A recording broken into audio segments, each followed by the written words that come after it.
227, detail 1, please. Down there with those inmates. Is he down there now?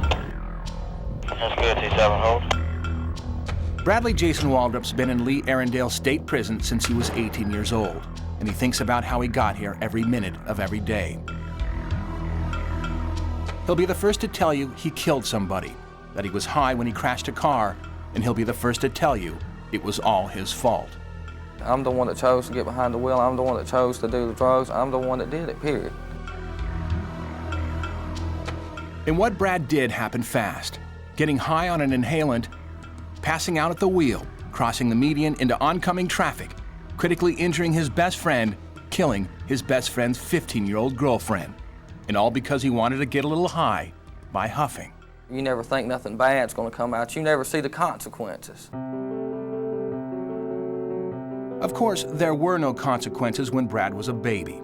He grew up in Jonesboro, smiling all the time. Brad was a happy child. He was a kid that he loved his animals. I was just basically an all-American kid and just in a middle-class, average working family. And Brad loved baseball, started playing when he was 9. He had a desire to play baseball, and he wanted to win, and his desire was to play pro. I had dreams of at least playing minor league ball or at least going to college. I don't think that they was far-fetched. But Brad's field of dreams changed when he turned 14. That's when he walked away from his home field and turned to drugs, when the lights of a bright future began to dim. It evolved from, marijuana to alcohol, then I eventually went to cocaine and methamphetamine, ecstasy, LSD. Brad never picked up his glove again. Instead, the little boy who showed so much promise at 10 lost his smile and dropped out of school by his 16th birthday. I can recall, being up late at night, and doing drugs and alcohol and just doing too much, doing just way too much. And saying to myself, this is the end, this is where I stop.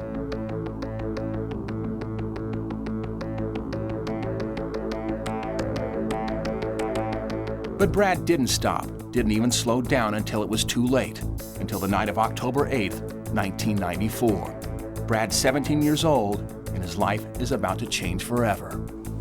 We were just riding. There was no intended place. Brad and his childhood buddy, Jason Gerard, roll up to a store with an idea: to buy a can of chemical cleaner, inhale it, get high.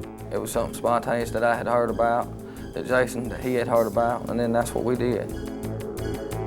Brad's driving Jason's Mustang as he pulls onto Highway 85. Jason's in the passenger seat, and sitting on his lap is 15-year-old Jennifer Wilson. I'm driving, I recall going to a red light, going from first to second, then second to third, and that's all I can recall. I wake up, and I'm in the car, and I see lights everywhere, EMT, fire department, state patrol. I can see that I'm in this wreck, and at that time, I think it's a dream. I get out of the car, and I remember walking around the car. I look in the car, and then I know that there's a problem. I see Jennifer there, and I see Jason there. It looks serious. It looks real serious. He'd gone out, and the next thing I knew, the telephone was ringing, and it was Clayton County Police telling me to come to the hospital. So I can remember crying, and I can remember my family crying. Jason Gerard barely survived, but Jennifer Wilson did not. A cheerleader, a beauty of Lovejoy High, Jennifer died just 2 days after her 15th birthday. I knew that Brad would have to pay for the crime that he had committed.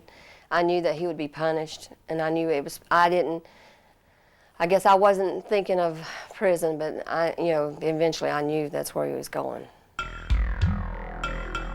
But first, the skinny 18-year-old must stand trial, face the cold stare of Jennifer's mom, the sad eyes of his own. As the judge hands down his sentence, hard time behind prison bars. Here's a young life that was taken, just through carelessness, of my child. I'm not going to push it off on nobody else. It was my fault, period.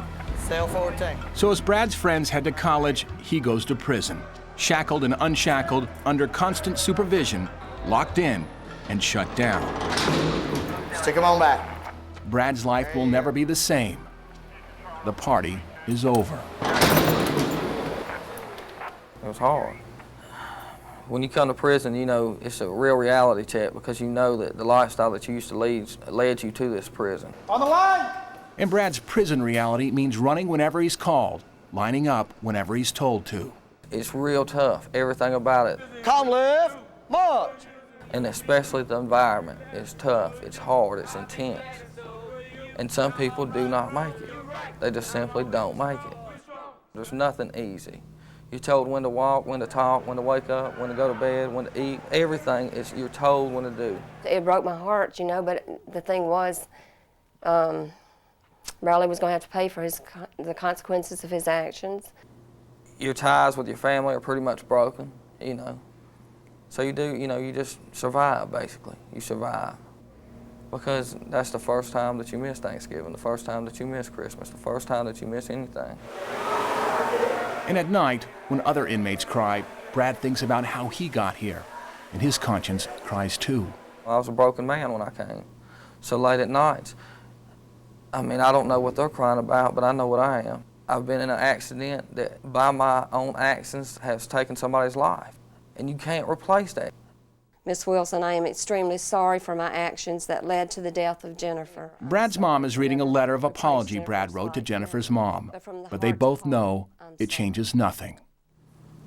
I'm sorry, man, you know. Trooper Maynard Thompson thinks about lost lives every time he patrols Highway 85. Every time he drives by the memorial that marks where Jennifer died. He calls it a reminder of what could be, a shrine to youth cut short because of driving high. A lot of kids might say it's not going to happen to me, but you never know when your number's going to be called. For Brad Waldrop, that's inmate number 354993, a number that marks his life forever. Even after this sentence is over, I'll go home to my mom. Jennifer will never go home to her mom. So with that alone is, you know, is tragedy. If you're doing the drugs and you're drinking and driving, you can end up where my son ended up. And that's behind bars, stacking years like chairs.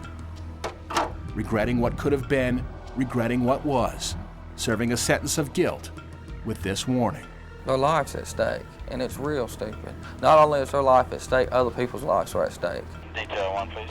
I was fortunate, but somebody else wasn't. And I've got to live with that, and everybody else does too.